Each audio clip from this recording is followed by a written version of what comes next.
Speech delay কিন্তু এটার সাথে একদম অঙ্গাঙ্গিভাবে জড়িত।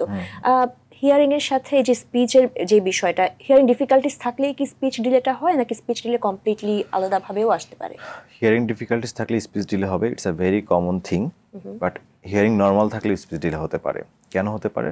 আমরা স্পিচ ডিলের জন্য যেগুলো প্রেডিক্টেড কজেস ফাইন্ড আউট করেছি বা অ্যাকর্ডিং টু রিসার্চ যে কজেসগুলো ফাইন্ড আউট হয়েছে, দ্যাট ইজ লাইক যে first of all environmental factors. শিশুরা আমাদের বর্তমানে যে এনভায়রনমেন্টের সাথে বেড়ে উঠছে, ডিভাইস অ্যাডিকশন হয়ে যাচ্ছে, একদমই। প্যারেন্টস, ওয়ার্কিং প্যারেন্টস বেবিকে সময় দিতে পারছে না, কেয়ার গিভারের কাছে রেখে যাচ্ছে, কেয়ার গিভার বেবিকে স্ক্রিন হাতে ধরে দিচ্ছে। ইভেন যখন খাবার খাচ্ছে তখন খাবার খাওয়ার সময় ইন্টারাকশন হচ্ছে না। সো একটা বেবি যখন খাবার খায়, খাওয়ার সময় স্ক্রিন দেখে খাবার করতে ফুড টেস্টই বোঝে না, ফুড নেমিংটাই প্রপারলি হচ্ছে না, কনফিউজড হয়ে যাচ্ছে। এটা একটা কারণ। মেডিকেল অনেক ইস্যুসের জন্য হতে পারে, ট্রমাটিক ব্রেন ইঞ্জুরির জন্য হতে পারে, তারপরে আপনার প্রেগনেন্সি রিলেটেড ইস্যুসের জন্য হতে পারে, আপনার বেবি ডিলে হলে, সে মানে ডেভেলপমেন্টাল ডিলে হলে। ডেভেলপমেন্টাল ডিলেটা অ্যাকচুয়ালি স্পিচ ডিলের অন্যতম কারণ, যে শিশু মানে প্রপারলি ম্যাচিউরডভাবে সে জন্মগ্রহণ করছে না, প্রিম্যাচিউর বেবির মধ্যে হচ্ছে। So this all things are included for the speech delay.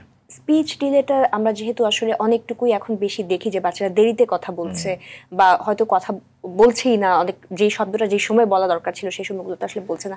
এটা আসলে ট্রিটমেন্ট প্রসিডিউরটা কেমন, বা এটাকে কতটুকু প্রগনোসিসটা কেমন হয়?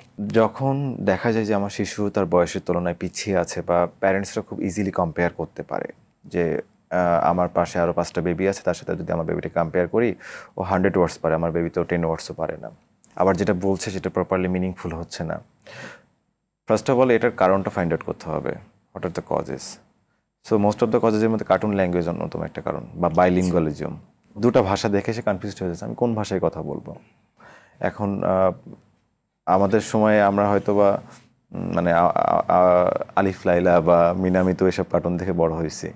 এখন বেবিরা তো ওই যে ডোরেমন বা ইত্যাদি যেগুলো আছে এগুলো দেখেই তারা গ্রো করছে। আরও কি এমন কিছু কার্টুন আছে এখন যেগুলো অ্যাবস্ট্র্যাক্ট, যেগুলো meaningless, there is nothing to learn from there. First of all প্যারেন্টসদের যেটা করতে হবে, অ্যাসেসমেন্ট করতে হবে। বাসায় তো সে নিজেই একটা অবজার্ভ করে অ্যাসেস করতে পারছে, এরপরে প্রফেশনাল স্পিচ ল্যাঙ্গুয়েজ থেরাপিস্টের মাধ্যমে, বডিওলজিস্টের মাধ্যমে স্পিচ অ্যান্ড ল্যাঙ্গুয়েজের ফর্মাল অ্যাসেসমেন্ট আছে, অনেকগুলো অ্যাসেসমেন্ট টুলস আছে, সেই টুলসের মাধ্যমে স্কোরিং করা সম্ভব যে অ্যাকচুয়ালি আমার বেবিটা কতটুকু পিছিয়ে আছে, কোন স্টেজে আছে, এবং সেটা থেকে ওভারকাম করার উপায়টা কী। মানে একটা হচ্ছে মেন্টাল এজ আর একটা ফিজিক্যাল এজ। সো এটা যেহেতু কগনিশন বা কগনিটিভ অ্যাবিলিটির সাথে স্ট্রংলি কানেক্টেড, তো তার কগনিশনটাও পরীক্ষা করা উচিত। এক্ষেত্রে সাইকোলজিস্টের সহযোগিতা নেওয়া উচিত, নিয়ে একটা ডায়াগনোসিস ফাইন্ড আউট করে স্কোরিং করে then properly speech and language therapy শুরু করা উচিত by speech and language therapist.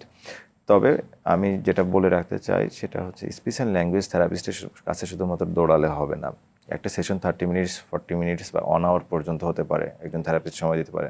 But বেবিটা তো আপনার কাছে বাকি 23 ঘন্টা থাকছে, সেই সময়টা প্রপারলি ইউটিলাইজ করতে হবে, কনস্ট্রাকটিভ ওয়েতে ইউটিলাইজ করতে হবে। তার সাথে প্লে বেসড অ্যাক্টিভিটি করা সম্ভব এবং করতে হবে অ্যাকচুয়ালি, মানে কনস্ট্রাকটিভ ওয়েতে প্লে বেসড অ্যাক্টিভিটি করতে হবে, মিনিংফুল কিছু শেখাতে হবে, এবং খুব ন্যাচারাল ওয়েতে স্পিচ ল্যাঙ্গুয়েজ থেরাপি করা সম্ভব বাসায় বসে।